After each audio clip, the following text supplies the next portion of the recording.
gente vai parar um pouco de falar dessa operação de hoje, mas a gente volta daqui a pouquinho, seguimos lendo os documentos. Antes eu vou só trazer o Kleber para uma última atualização, porque depois eu preciso falar da guerra com vocês, que a gente tem informações importantes aqui também. Então vamos pular, gente, que teve Jamil Chad. Turma, ó, eu posso ficar mais 20 minutos, tá? Na verdade eu tinha que ficar até as 10. A gente precisa terminar as lives no horário. Contribuam, gente. Cadê as contribuições de vocês? Eu tô esperando isso. Já trouxemos conteúdo bacana. Cadê vocês chamando os amigos aqui para contribuírem? A gente precisa da ajuda de vocês. A gente não tem esse financiamento aqui, tá? Não temos financiamento do ICL. Não temos curso para os cursos que eles têm lá. Vamos lá.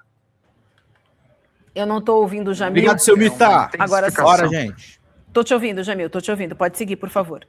Bom dia a todos. O que eu dizia é que nós estamos vendo uma intensificação da guerra, sem dúvida nenhuma, e agora, há instantes, vivi com uma noção, a informação de que os sistemas de defesa da OTAN interceptaram um míssil iraniano que estava indo em direção à Turquia. A Turquia faz parte da OTAN. E pela primeira vez nós temos, basicamente, a informação confirmada por parte da OTAN de que nós temos um sistema de defesa justamente da aliança que faz parte, obviamente, dos Estados Unidos, União Europeia, etc., para defender o território turco. Isso representa, assim, uma escalada e, eu diria, uma ampliação da guerra numa dimensão que nós não tínhamos visto nos últimos dias. E todos esses números que você falou são absolutamente dramáticos, mostram, claro, que nós estamos vendo, sim, uma situação saindo do controle de todos, sem dúvida nenhuma. Deixa eu trazer uma informação aqui para vocês que eu acabei de receber da assessoria do presidente do BNDES, Aloysio Mercadante, nota de solidariedade. O livre exercício do jornalismo e a atuação independente da imprensa são pilares fundamentais do Estado Democrático de Direito. Informação quente, tá, gente? Acabei de receber 10h07, tá? Fundamentais do Estado Democrático de Direito garantidos pela Constituição Cidadã de 88. É gravíssima a informação que o banqueiro Daniel Vorcaro teria determinado um ataque para prejudicar violentamente e intimidar o jornalista Lauro Jardim, do Globo, um dos principais colunistas do país e profissional de larga trajetória da imprensa brasileira. O jornalismo existe para assegurar que a população tem acesso a informações de interesse público. Quando a imprensa investiga, questiona e denuncia, ela cumpre um papel essencial de fiscalizar os cidadãos. A tentativa de silenciar jornalistas não atinge apenas profissionais da comunicação, atinge toda a sociedade e atenta contra a própria democracia. Diante dessa gravíssima denúncia, manifesto publicamente minha solidariedade ao jornalista Lauro Jardim. Sem imprensa livre, não há democracia. Tá, gente? Então, uma nota que a gente recebeu aqui do Aloysio Mercadante, presidente do BNDES. Pinguem, contribuições, gente. Obrigado, Silmara, querida. Vamos fechar essa meta. 135 é o que está faltando neste exato momento. Tá bom, meus caros, minhas caras? Vamos fechar essa meta aí rapidão. Quem puder pegar um curso, a gente vai ficar bem perto da meta. Bora. Mas também nós estamos vendo novos atores desembarcando. Então, em primeiro lugar, a OTAN usando justamente o seu sistema de defesa para interceptar um míssil, mas não só isso. Ontem o governo da França e também o governo britânico anunciando o envio de navios de guerra, helicópteros também, para o Chipre, que é a ilha que fica basicamente muito próxima à costa ali de Israel, do Líbano, mas que faz parte da União Europeia.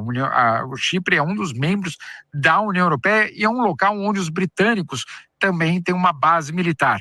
Então, olha só, gente, como está ficando complicado e eu diria extremamente perigoso esse cenário que nós estamos vendo. O envolvimento do sistema de defesa da OTAN, a OTAN condenando justamente o ataque iraniano e, de outro lado, os ataques de Israel e dos Estados Unidos ampliados no território iraniano. Não há nenhum sinal, por enquanto, Vivi, de que haja qualquer espaço para uma negociação diplomática para que ela seja retomada. Eu quero trazer, isso é assustador, né, Jamil? Eu quero trazer aqui também, ainda sobre isso, só falar da situação da Espanha para te ouvir também, porque o presidente Donald Trump anunciou que vai suspender o comércio com a Espanha, tá? Tudo porque o governo de Pedro Sánchez se recusou a autorizar que militares estadunidenses usassem 2 bases do país como entreposto para lançar mísseis no Irã. Trump solicitou o uso das bases de Rota, em Cádiz, Morón, na Sevilha. O argumento dos espanhóis para a negativa é que as bases podiam ser usadas apenas em operações previstas em acordos bilaterais e que respeitassem a Carta das Nações Unidas. Mas o Trump discorda, né? Não só ele discorda, como ele agora implementa, eu diria, retaliações à Espanha. Só para deixar aqui claro, são 2 bases que, sim, tradicionalmente os americanos têm usado essas 2 bases, são bases na Espanha, mas que já há anos contam, claro, com tropas americanas. Agora, o que fez o governo espanhol foi dizer, olha, o acordo para o uso dessas 2 bases, eram esses que você falou. Primeiro, se houvesse uma coordenação, uma ação coordenada entre Espanha e Estados Unidos, por qualquer outro motivo, ou se a ação estivesse justificada dentro da Carta das Nações Unidas. O que diz a Espanha? Essa não é uma guerra legal, ou seja, não foi autorizada pelo Conselho de Segurança da ONU e, portanto, as bases não seriam cedidas. E aí o que teve de fazer o governo Donald Trump? Teve de retirar os seus aviões dessas 2 bases e transferir para outros lugares, inclusive na Alemanha, justamente para poder realizar esses ataques. Isso deixou o governo norte-americano extremamente irritado e ontem nós vimos aí Donald Trump anunciando basicamente que vai parar de comercializar com a Espanha. Muito difícil isso se concretizar pelo seguinte, a Espanha faz parte da União Europeia, é uma união aduaneira.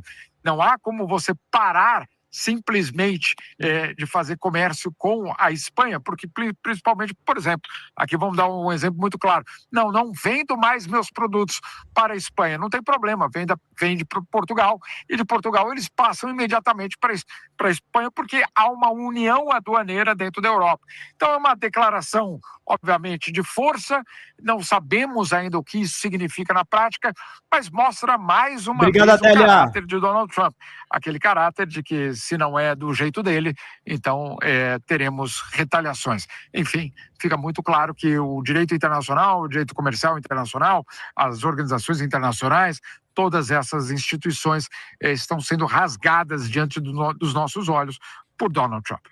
Bom dia, Jamil. O que me deixou bastante impressionada ontem, nesse momento que o Donald Trump faz essa ameaça à Espanha, é ter o chanceler da Alemanha, o Friedrich Merz, sentado ao lado dele ali, né, numa demonstração de como a maior parte dos países da Europa estão, assim, de joelhos para os Estados Unidos nessa situação, e o quanto na Alemanha isso é muito problemático, né, porque a gente sabe muito bem do papel da Alemanha na Segunda Guerra. A Alemanha hoje tem, assim, uma, né, não dá nem para falar que eles têm muitos dedos para tratar das questões israelenses, não, é realmente uma censura o que existe dentro da Alemanha quando se trata de condenar alguma atitude ligada a Israel. Inclusive a gente viu até na cultura isso transparecendo no Festival de Cinema de Berlim, que aconteceu agora, terminou há 2 ou 3 semanas. Uma escritora indiana, Arundhati Roy, ela deixou de participar do Festival de Berlim porque ela disse que o núcleo ali do festival disse que não iria de maneira alguma ter uma posição política com relação a Gaza. Ela queria fazer uma fala com relação a Gaza, e eles disseram que não, que o festival não ia se comprometer, e aí a Arundhati Roy saiu, entre outros protestos aconteceram também. Então a gente vê como a Alemanha, né, que teve ali na Segunda Guerra aquela atuação, né, terrível, horrorosa, agora se coloca numa situação que é muito questionável, inclusive tendo o seu chanceler ali praticamente dando um apoio, né? Porque aquela imagem dele sentado ao lado do Trump naquele momento dessa fala do Trump era basicamente como se ele estivesse ratificando o que o Trump dizia, Vivian. Eu quero ouvir a Elô também, Jamil. A Elô está com a gente, ela quer te fazer uma pergunta também, então vamos passar a bola para a Elô agora. Essa imagem que a Adriana destacou, até um jornal americano botou a foto e disse o chanceler alemão sentado ao lado do Trump sem poder algum.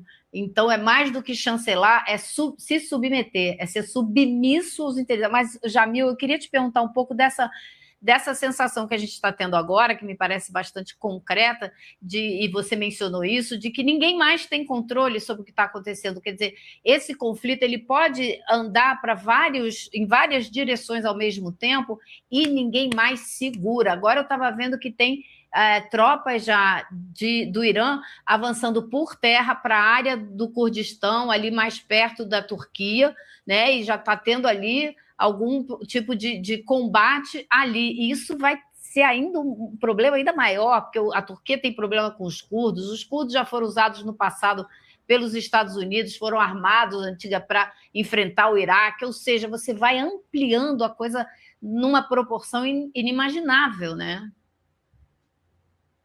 Elô, esse é o grande perigo dessa história. Realmente, nós estamos numa encruzilhada muito impressionante.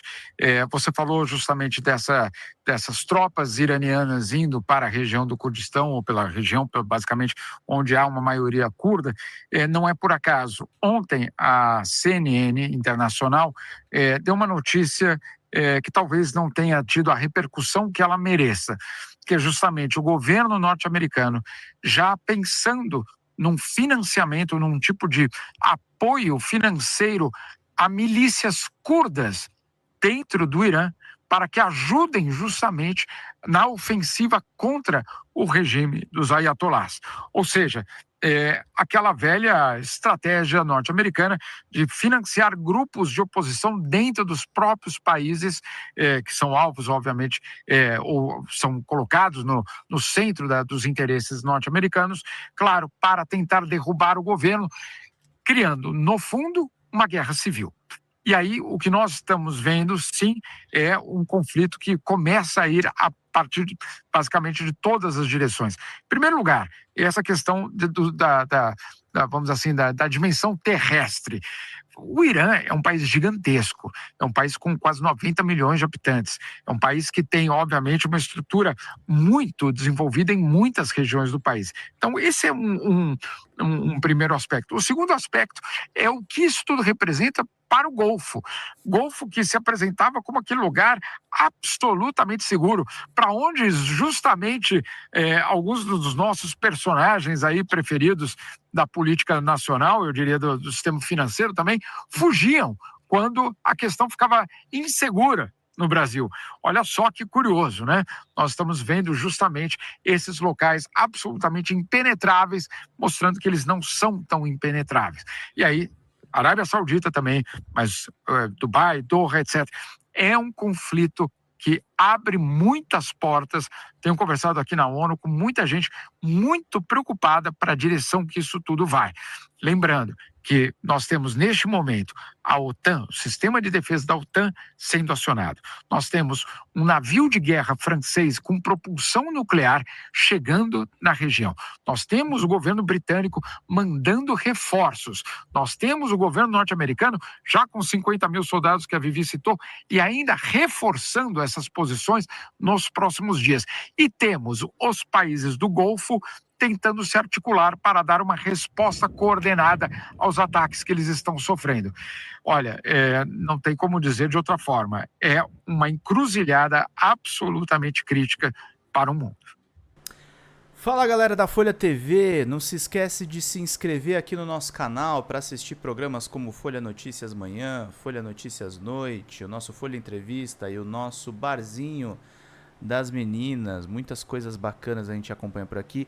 E a gente precisa muito, muito do apoio de vocês para nosso trabalho jornalístico, investigativo, de curadoria de conteúdo, com vocês ajudando no nosso Pix, folhademocrata@gmail.com, ou mandando superchats, valeu demais, e os recursos financeiros, tornando-se membro do nosso canal, no nosso curso de jornalismo básico, para você ficar muito bem informado a respeito de tudo. Queridos e queridas, muito obrigado pela presença de todos vocês. Vida longa e próspera. Cuidem-se, cuidem dos seus e não esquece de se inscrever aqui na Folha TV. Até mais!